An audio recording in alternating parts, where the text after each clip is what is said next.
Les saludo, amado hermano, amada hermana en el Señor, esperando que se encuentren bien dentro de lo posible en este tiempo.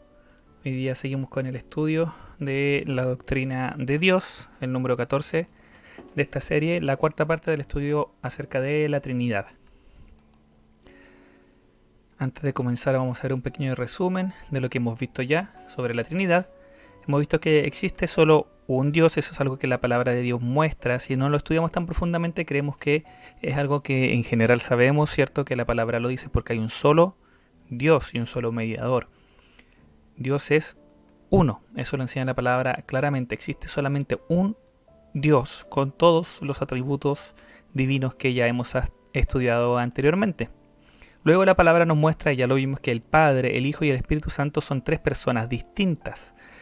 Cuando hablamos de personas nos referimos a alguien, ¿cierto?, que tiene una identidad propia, que tiene la capacidad de tener voluntad, de tomar decisiones, de verse como diferente al resto. Y la palabra nos muestra, por ejemplo, en el bautismo, ¿cierto?, lo estudiamos, que el Padre, el Hijo y el Espíritu Santo se relacionaban entre ellos en esa acción que era el bautismo, ¿cierto?, en esa situación. La palabra nos muestra a las tres personas de la Trinidad como personas distintas. Sin embargo, nos muestra también que cada una de ellas es plenamente Dios. Existe solo un Dios que es tres personas. Esa es la definición de la Trinidad. Como cada una de las tres personas de la Trinidad es plenamente Dios, el mismo Dios, ¿cierto? Lo que hicimos fue, primero, reconocer que la palabra es clara en que el Padre es Dios, es algo que no es discutido en general, y en el estudio pasado vimos que el Hijo es Dios, ¿cierto? Vimos aquellos versículos que nos muestran que el Hijo tiene cualidades divinas, que el Hijo, Jesucristo, nuestro Señor, tiene atributos que solo la divinidad tiene, que solo Dios tiene, y además se le brinda adoración, que solo a Dios se le puede dar y Él la recibe. Se le honra en el cielo junto al Padre, mostrando con esto que el Hijo es Dios. Y hoy día veremos el estudio de la tercera persona de la Trinidad. Veremos que la palabra nos muestra que el Espíritu Santo es Dios. Así que le invito, hermano mío, a orar para presentar este tiempo de estudio bíblico ante el Señor y pedirle que Él guíe nuestros corazones a entender la palabra y que la palabra obre en nuestros corazones, que no sea solamente un conocimiento intelectual, sino que sea un conocimiento de vida. Necesitamos la guía de Dios en todo tiempo, necesitamos la guía del Espíritu Santo, el cual es Dios, en nuestras vidas. Así que oremos. Señor, te damos gracias por tu obra, te damos gracias porque tú, siendo Rey soberano sobre todo, te has acercado a nosotros, y nosotros, Señor, te pedimos poder hacer tu voluntad. Gracias, Señor, porque tú nos has fortalecido a través del tiempo y nos has permitido permanecer junto a ti, siguiéndote. No somos los mejores, Señor, no somos los mejores, lo reconocemos, pero tú sí eres el mejor. Y cuando vamos ante ti podemos refugiarnos en ti y podemos sobrellevar la tormenta, no porque nosotros seamos fuertes, sino porque tú eres la roca. Y te rogamos que tú en este tiempo de estudio bíblico nos guíes para tu gloria, que tu obra por tu Espíritu Santo se lleve a cabo en nuestros corazones, en nuestras mentes, para entender lo que tú quieres mostrarnos, para que nuestros corazones sean confrontados por la palabra. A ti toda gloria y toda honra. Te pido por el corazón de cada uno de los hermanos que va a estar escuchando este estudio bíblico. Te pido por mi corazón también, Señor, que voy a estar compartiéndolo para poder compartir tu palabra de una forma clara y que te honra a ti. Tú mereces toda adoración y te dejamos este tiempo de estudio bíblico en tus manos, en el nombre de nuestro Señor Jesucristo, nuestro Señor y Salvador. Amén.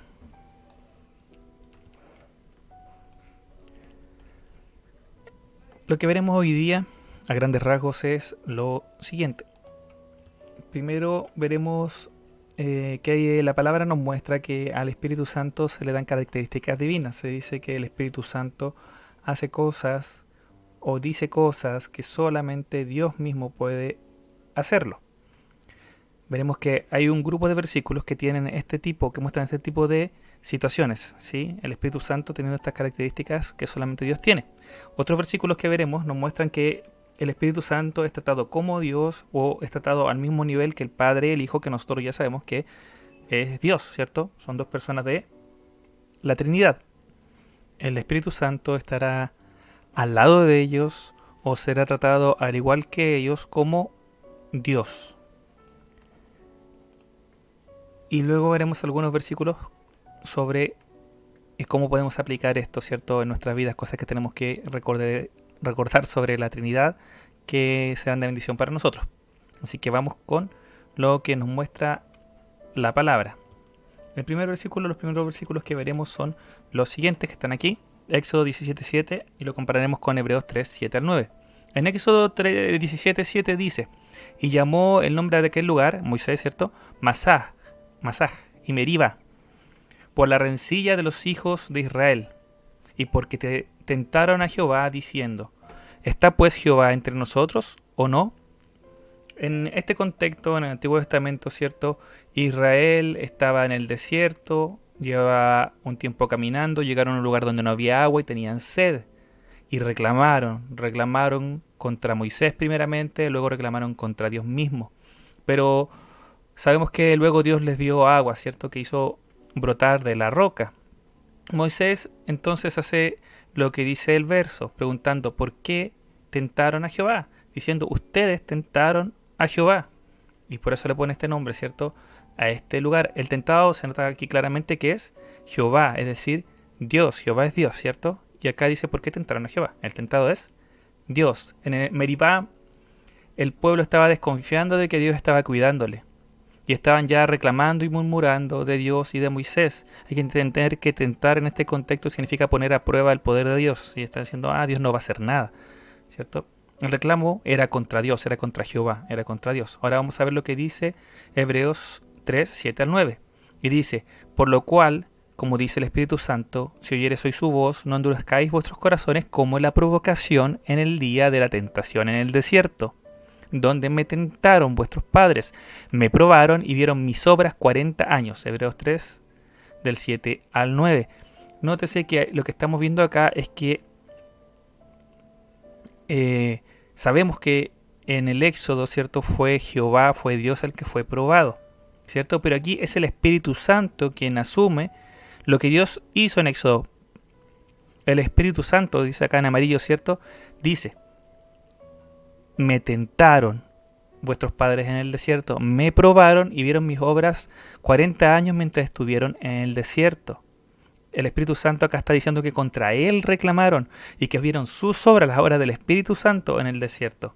Entonces la pregunta es: ¿quién cuidó a Israel cuando estaban en el desierto? Dios, dice el Antiguo Testamento. ¿Qué dice el Nuevo Testamento? El Espíritu Santo. ¿A quién fue probado, quién fue tentado, dice el Antiguo Testamento en Éxodo? Dios, Jehová. ¿Y qué dice el Nuevo Testamento? Es el Espíritu Santo el que dice que fue él el tentado, que fue él el probado, el puesto a prueba. Por tanto, este pasaje nos indica que el Espíritu Santo es el Dios del Antiguo Testamento. Vamos a otro pasaje, también muy conocido, en Hechos 5, 3 y 4 dice: y dijo Pedro a Ananías, ¿por qué llenó Satanás tu corazón para que mintieses al Espíritu Santo? ¿A quién mintieron? Al Espíritu Santo. Y sustrajeses del precio de la heredad, reteniéndola, ¿no se te quedaba a ti? Y vendida, ¿no estaba en tu poder? ¿Por qué pusiste esto en tu corazón? ¿No has mentido a los hombres? No, porque acá dice, ¿cierto?, para que mintieses al Espíritu Santo, mintió al Espíritu Santo. Pero acá dice: no has mentido a los hombres, sino a Dios. Este es un pasaje muy conocido, muy usado, ¿cierto?, porque de una forma indirecta nos está mostrando que se está llamando al Espíritu Santo Dios. Pensemos en el contexto: es la primera iglesia, la iglesia llena del poder del Espíritu Santo, usados y guiados por el Espíritu Santo. Reconocen que la mentira de Ananías era una mentira contra el Espíritu Santo, que era quien guiaba a la iglesia, quien llenaba a la iglesia, quien fortalecía a la iglesia, quien se manifestaba en la primera iglesia. Dios se manifestaba en su iglesia, el Señor se manifestaba en la iglesia. Por eso para Pedro es lo más normal decir primero: tú mentiste, Ananías, al Espíritu Santo, y luego decir: no has mentido a los hombres, sino a Dios. ¿Por qué? Porque el Espíritu Santo para la primera iglesia es Dios, o era Dios. El Espíritu Santo para la primera iglesia era muy claro que era Dios, porque ellos veían a Dios manifestándose en medio de ellos con su poder. Dios mismo manifestándose como Espíritu Santo en medio de ellos. Otro pasaje en 1 Corintios 3:16 dice el apóstol Pablo: ¿no sabéis que sois templo de Dios y que el Espíritu de Dios mora en vosotros? Pablo acá está retando a los corintios, como muchas veces lamentablemente en 1 Corintios. Les dice: fíjense cómo están construyendo su vida, miren lo que están haciendo. En los versículos anteriores, miren cómo está su vida, iglesia. ¿Está siendo construida con oro, con plata? ¿Ustedes son un edificio de Dios? ¿Cómo están sus paredes? ¿Están hechos de heno? ¿De paja? Entendiendo que acá no está hablando de algo literal, ¿cierto? No está preguntando si sus casas son de oro, sino es una figura, ¿cierto? Una metáfora, donde se compara la vida del Hijo de Dios, la vida de la iglesia, con un edificio de Dios, ¿sí? Donde esas murallas pueden estar hechas con cosas que honran a Dios y que son alabadas por Dios, ¿cierto? O pueden ser hechas por cosas que cuando venga el fuego de la prueba van a ser desaparecidas, van a desaparecer completamente. Cuando venga el fuego, ¿qué va a pasar con esa casa que construyeron? Esa es la pregunta que Pablo le está haciendo a los corintios. Si eso permanece, es algo que honra a Dios. Así que en ese contexto les dice: ¿es que acaso ustedes no saben que son el templo de Dios? Ustedes son el templo de Dios, iglesia, le dice a los corintios. Ustedes, iglesia, son el templo de Dios. Es decir, ¿qué significa que sea el templo? Que Dios habita en ustedes, porque el templo era el lugar donde Dios habitaba, era el lugar donde Dios se manifestaba. ¿Acaso no saben que ustedes son el templo de Dios? Es decir, que Dios habita en ustedes. Y esto es lo que él quiere decir, y para decirlo de una forma aún más clara, él lo dice explicando qué persona de la Trinidad es la que habitaba en ellos. Porque el Espíritu Santo, el Espíritu de Dios, es el que mora en vosotros. Es su Espíritu quien mora en los corintios, es su Espíritu el que mora en nosotros. Y gloria a Dios por ello, ¿cierto? Porque somos el templo de Dios, al igual que los corintios, porque su Espíritu mora en nosotros. Ahora nótese en el nombre. Acá se le llama el Espíritu de Dios, en otro lugar se le llama el Espíritu de Cristo, que es el mismo Espíritu Santo, el Espíritu del Padre, o su Espíritu, ahora cuando se está hablando de Dios. Todas estas son diferentes formas de llamar a la tercera persona de la Trinidad, pero son el mismo Dios, el mismo Espíritu Santo, del cual nosotros somos templos. Entonces, ¿Dios mora en nosotros? Sí. ¿Dios mora en cada uno de nosotros? Sí. Todo hijo de Dios que ha nacido de nuevo, el Espíritu Santo viene a morar en él. Dios mismo viene a morar en él. Y aprovechando esto, hablemos un poco de la omnipresencia de Dios, ¿cierto? Solo Dios es omnipresente. Solo Él puede manifestarse en múltiples lugares a la vez, 100%, como Él es. Solo Dios puede hacer esto. Y acá dice que en cada uno de nosotros mora su Espíritu Santo al mismo tiempo. Eso es omnipresencia. Dios estando en todas partes al mismo tiempo. Solo Dios puede hacer esto. Estar 100% presente en cada lugar. Solo Dios puede escuchar las oraciones de cada uno de nosotros al mismo tiempo en diferentes lugares del mundo. Solo Dios puede hacer eso. Los santos no pueden. Por si acaso, cuidado con eso. Ellos no pueden oír nuestras oraciones. Solo Dios puede hacerlo. Solo el Espíritu de Dios, solo Dios mismo puede habitar en el corazón de todas las personas al mismo tiempo. De todos los hijos de Dios al mismo tiempo. Sigamos, la inspiración. 2 Timoteo 3:16, en su primera parte dice que toda la escritura es inspirada por Dios. ¿Quién inspiró las escrituras? Dios. Dios fue al hombre, lo inspiró para escribir las escrituras, y esas escrituras entonces son inspiradas por Dios. Pero ¿qué dice 2 Pedro 1:21 en la segunda parte? Dice: los santos hombres de Dios hablaron siendo inspirados por el Espíritu Santo. La profecía que está en la palabra fue inspirada por el Espíritu Santo. Pero antes dice que la escritura, que fue inspirada por Dios y escrita por profetas, ¿cierto?, fue inspirada por Dios. Entonces, ¿quién es el que da la inspiración para hablar las palabras de Dios? Dios mismo. Que es lo mismo que decir el Espíritu Santo, porque el Espíritu Santo es Dios. Dios es quien inspira la palabra, Dios es quien inspira al profeta, el Espíritu Santo es quien inspira al profeta, el Espíritu Santo es quien inspira la palabra. La palabra es conocida como la espada del Espíritu porque es inspirada por Él, porque Él la utiliza para glorificarse y para manifestarse y para abrir los corazones de las personas, para abrir las mentes, para corregir, para confrontar. Que Dios use su palabra inspirada por Él mismo para corregirnos, para transformarnos, para su gloria. El Salmo 139, un salmo precioso y súper conocido, dice en el versículo 1: oh Jehová, tú me has examinado y conocido. Aquí le está hablando el salmista a Dios, ¿cierto? En el Antiguo Testamento a Dios se le llama Jehová, ¿cierto? ¿Quién está hablando el salmista? ¿Quién le está escribiendo este salmo? A Dios. Oh Jehová, tú me has examinado y conocido. Y luego en el versículo 7-8 dice, ¿a dónde me iré de tu espíritu, del espíritu de Dios? ¿Cierto? Que es el Espíritu Santo. ¿Y a dónde huiré de tu presencia? Si subiera a los cielos, allí estás tú. Y si fuera al otro lado del mar, allí estás. Y si fuera al más profundo del abismo, ahí también está tu espíritu, está tu presencia. El salmista dice que no se puede escapar del Espíritu de Dios. ¿Por qué? Porque donde vaya, Él estará. Eso es omnipresencia, algo que es divino. Pero lo otro llamativo es que este salmo, como dije antes, es para Dios. Para el salmista hablar del Espíritu de Dios es lo mismo que hablar de la presencia de Dios. ¿A dónde me iré de tu Espíritu? ¿A dónde huiré de tu presencia? Porque el Espíritu de Dios y la presencia de Dios son lo mismo, porque el Espíritu de Dios es Dios. Irse del Espíritu de Dios es tan imposible como huir de la presencia de Dios. Para él son sinónimos, claramente. El Espíritu Santo es Dios, su presencia es la presencia de Dios. El salmista no hace diferencia entre Dios y su Espíritu. Que si se fija en la Reina Valera, ¿cierto? Del 60 pone Espíritu con mayúscula, reconociendo que aquí se está hablando de la tercera persona, de la Trinidad. Solo Dios es omnipresente, el Espíritu de Dios es omnipresente, por lo tanto, el Espíritu de Dios, el Espíritu Santo, es Dios. Omnisciencia. Isaías 40:13 dice, ¿quién le enseñó al Espíritu de Jehová o le aconsejó algo enseñándole? Isaías acá dice que nadie le ha enseñado nada nunca al Espíritu de Jehová. Nadie le ha dado consejo. Él lo sabe todo. Él no necesita consejo. En este contexto está hablando de las características de Dios. Si vemos los versículos anteriores, que Él creó todo con sus manos, que Él sostiene todo con sus manos. Está hablando de Dios. Y en ese contexto Él habla del Espíritu de Jehová y dice que nadie le ha dado ningún tipo de consejo. Él no necesita ayuda, Él no necesita consejeros, Él no necesita a alguien que le venga a decir cómo tiene que hacer las cosas para mostrarle el camino. El Espíritu de Jehová no necesita consejo, no necesita ser enseñado, es el único porque Él es omnisciente.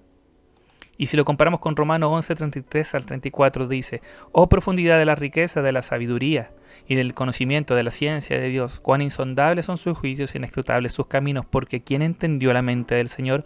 ¿O quién fue su consejero? Solo Dios no necesita consejero. Él no tiene consejero y no necesita consejero porque Él lo sabe todo, porque Él es profundamente y perfectamente sabio. Todo el resto de nosotros necesitamos consejeros, ¿sí? Necesitamos personas que nos ayuden.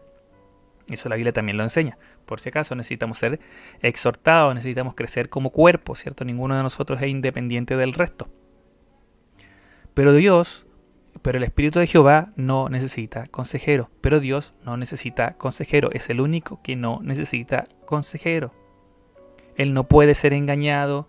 Él no le puede faltar información porque Él lo sabe todo. El único que no necesita consejero es Dios. El único, dice Isaías 40:13, que no necesita consejero es el Espíritu de Jehová. Por lo tanto, el Espíritu de Jehová, el Espíritu Santo de Dios, es Dios. Es omnisciente, lo sabe todo. Sigamos con la omnisciencia. Primera de Corintios 2:10 y 11 dice, pero Dios nos las reveló a nosotros por el Espíritu, porque el Espíritu todo lo escudriña, aun lo profundo de Dios. Porque ¿quién de los hombres sabe las cosas del hombre sino el Espíritu del hombre que está en él? Así tampoco nadie conoció las cosas de Dios sino el Espíritu de Dios. Nosotros sabemos, hermanos, que Dios es perfecto. Esto lo hemos visto, lo hemos estudiado más de una vez. La Biblia revela que su sabiduría y sus caminos son imposibles de comprender completamente. Como vimos en los versículos de Romanos anteriormente, son insondables sus caminos, sus sendas. Nosotros vemos el borde de sus caminos. No existe ser que pueda entender plenamente a Dios y sus pensamientos, excepto Dios mismo. Y acá este pasaje nos dice que el Espíritu todo lo escudriña aún lo profundo de Dios. O sea, está diciendo que todo, no hay nada que Él no escudriñe, el Espíritu de Dios, el Espíritu Santo. No hay nada que Él no escudriñe, que Él no profundice, que Él no pueda examinar profundamente. No hay nada que esté fuera de su conocimiento. Por eso hablamos de omnisciencia. El Espíritu Santo todo lo escudriña, todo. Aún lo profundo de Dios. Y como dije antes, el único que puede comprender, conocer plenamente a Dios es Dios mismo. Solo Dios puede escudriñarse a sí mismo. Nadie, dice después, conoció las cosas de Dios. Nadie, sino el Espíritu de Dios. Solo Dios mismo puede profundizar en sí mismo. Y el Espíritu de Dios profundiza en Dios. Por tanto, el Espíritu de Dios es Dios.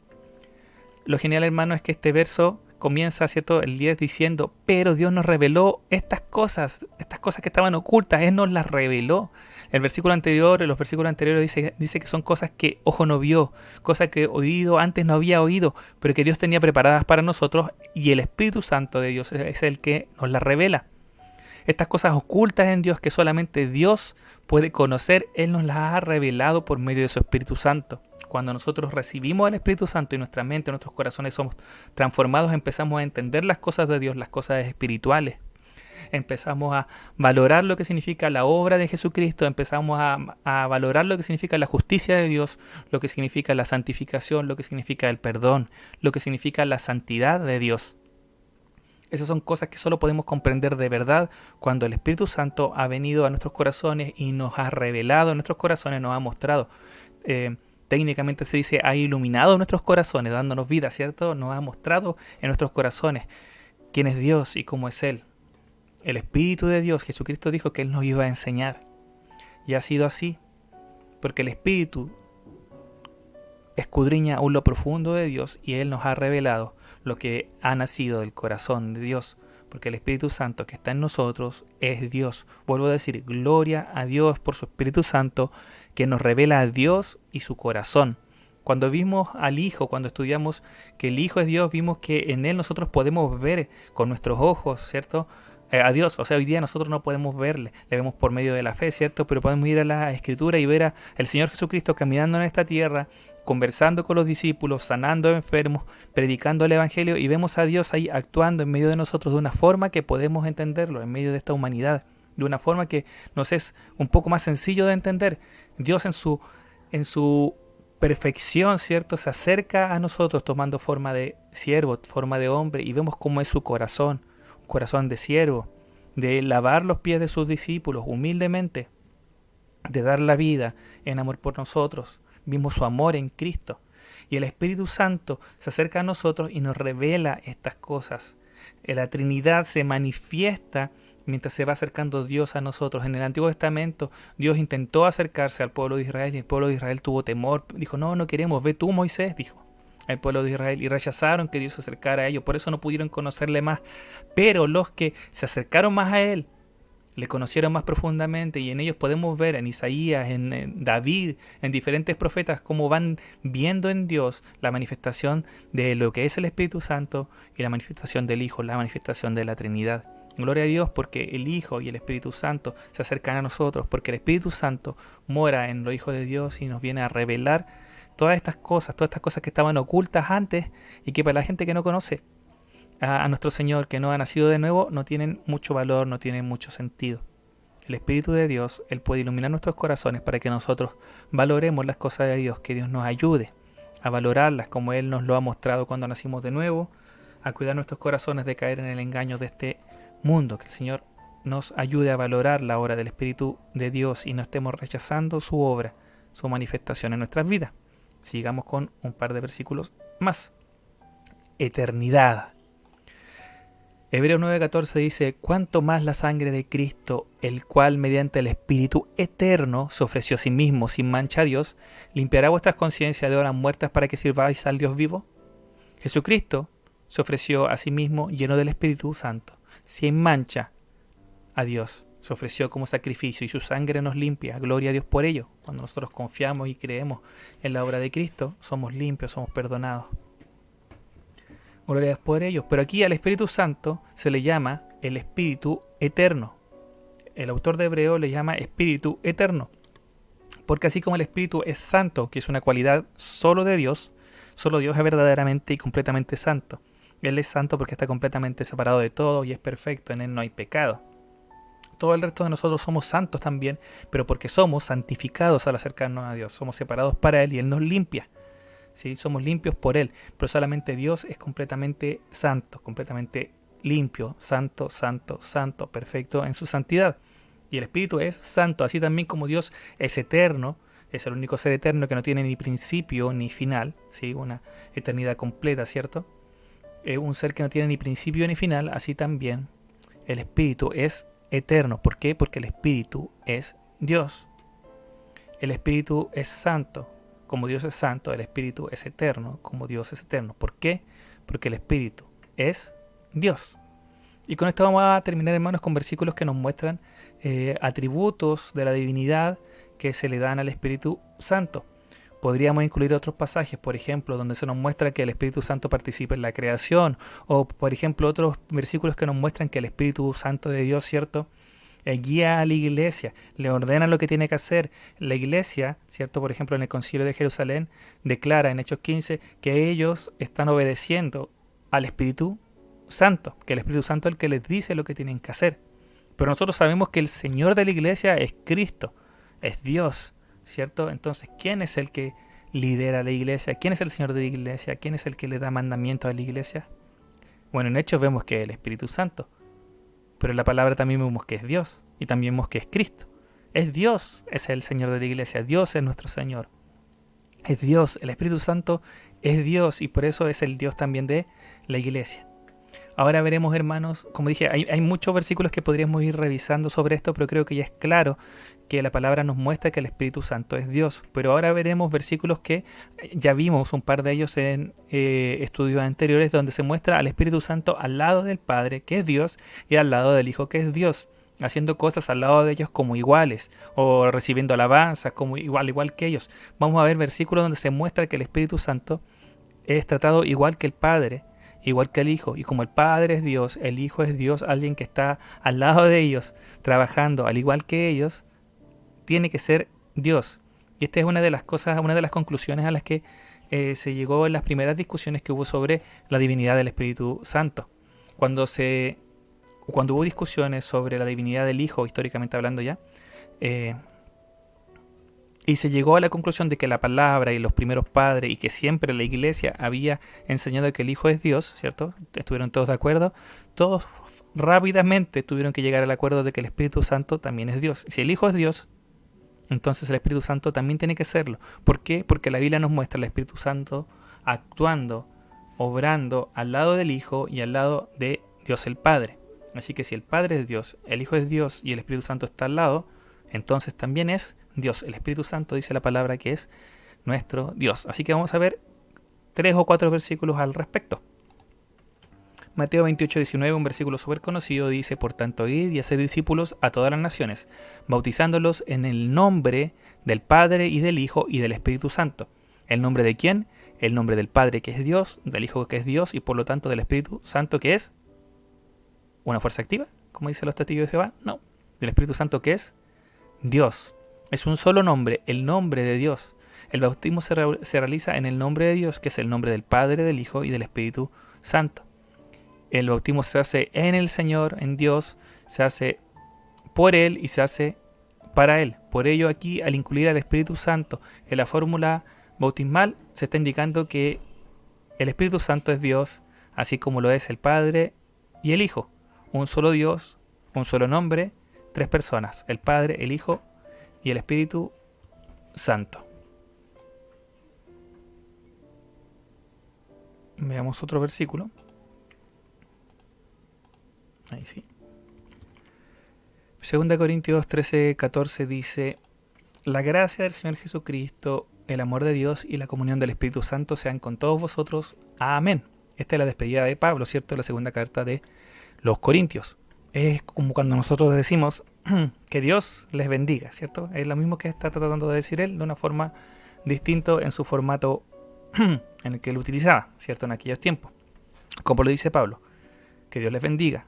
La gracia del Señor Jesucristo, es decir, la gracia de Dios, el amor de Dios, es decir, el amor del Padre, y la comunión del Espíritu Santo, es decir, la comunión dada por Dios, sean con todos ustedes, con todos vosotros. Pablo aquí está reconociendo 3 bendiciones que Dios nos da: la gracia en Cristo, el amor en el Padre y la comunión en el Espíritu.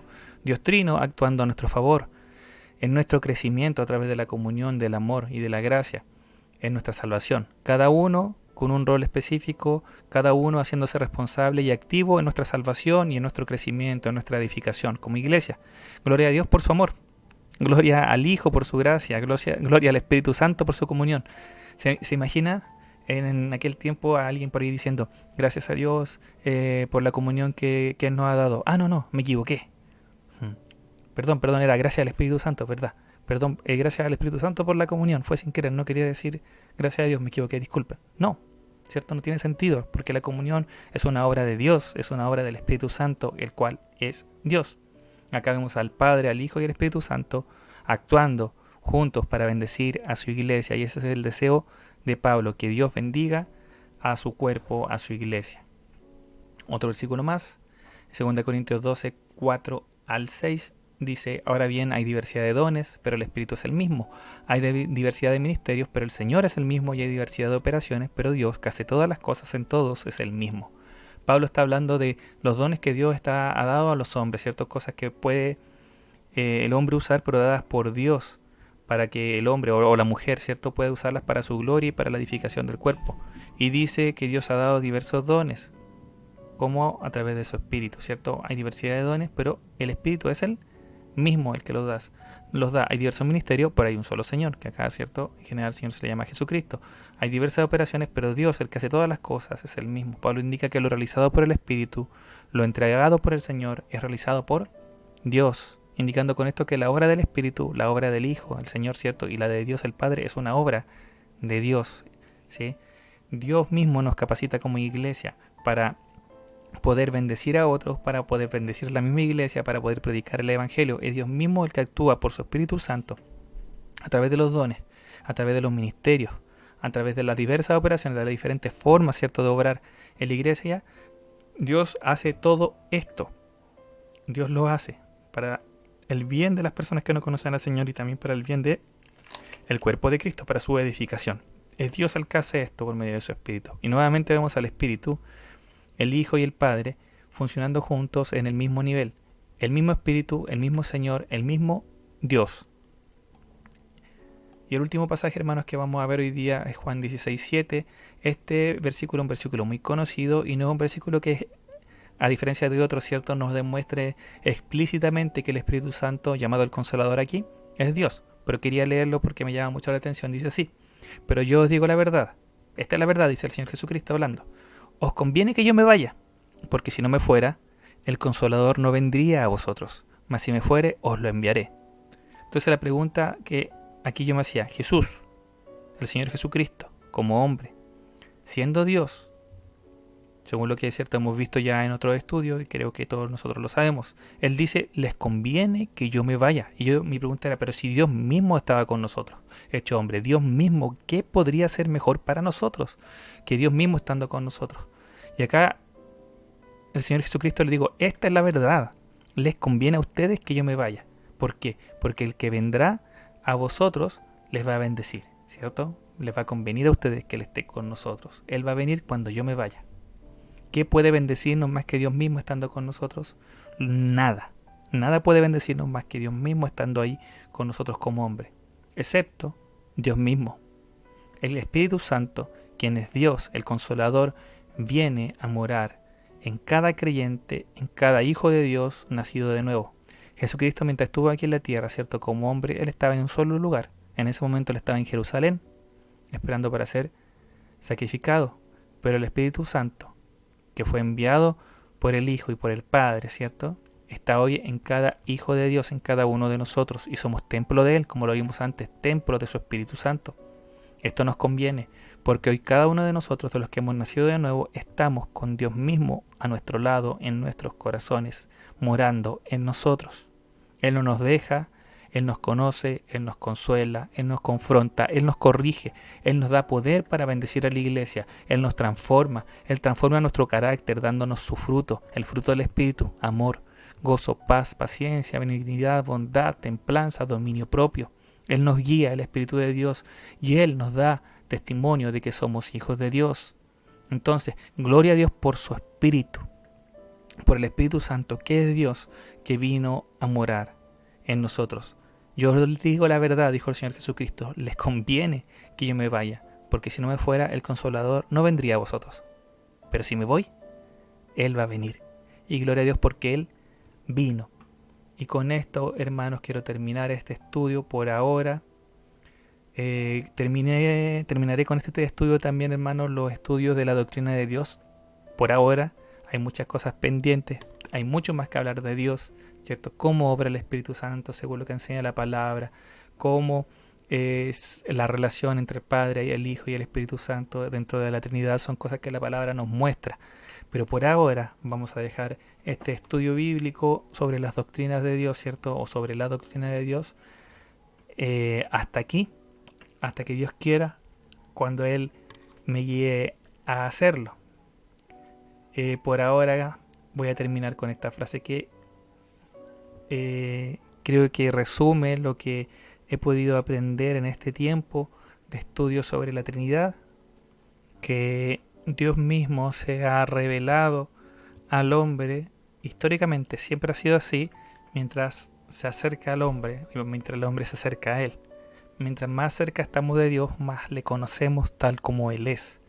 Mientras más lejos estamos de Él, más nuestra imagen de Dios es una imagen tergiversada, una imagen que se basa más en nuestra imaginación. Mientras más nos acercamos a Él, por medio de su Espíritu, por medio de su palabra, más le conocemos. Es lo que le pasó a Moisés, ¿cierto? Él se acercó a Dios y el pueblo quedó lejos. ¿Y qué hizo el pueblo cuando pasó un tiempo? Rápidamente quiso hacerse una imagen de Dios, un becerro, una imagen a lo que ellos pudieran ver, algo que ellos imaginaron que podría ser Dios. Mientras que Moisés podía ver a Dios y hablar con Él como alguien que habla cara a cara. La Trinidad, como Dios es en sí mismo, se revela más claramente cuando nosotros estamos cerca y más cerca de Dios. Y esto debería llevarnos a la adoración. Como dije al principio de todo, que Dios sea trino es algo que descubrimos porque Él se reveló a sí mismo así. Digo, al principio de los estudios sobre Dios, el primer estudio, Dios lo podemos conocer porque Él se ha revelado, porque Él quiso revelarse. Él se acercó a nosotros y de ahí nosotros podemos acercarnos a Él. Él pagó el precio por medio de Jesucristo y por eso nosotros podemos creer en Él. Él mandó su Espíritu Santo a nuestros corazones y por eso nosotros podemos recibir la revelación de Él. Nuestros corazones pueden ser iluminados y podemos crecer en el conocimiento de nuestro Dios. Él en su amor se relaciona con nosotros y podemos por ello conocerle. Por eso Él se merece toda la gloria y toda la adoración. Así que hermanos, que Dios les bendiga. Si Dios quiere, nos vemos pronto con un nuevo estudio sobre la doctrina que Dios quiera que compartamos, ¿cierto? Desde su palabra. A Dios toda gloria. Maranata. Cristo viene pronto.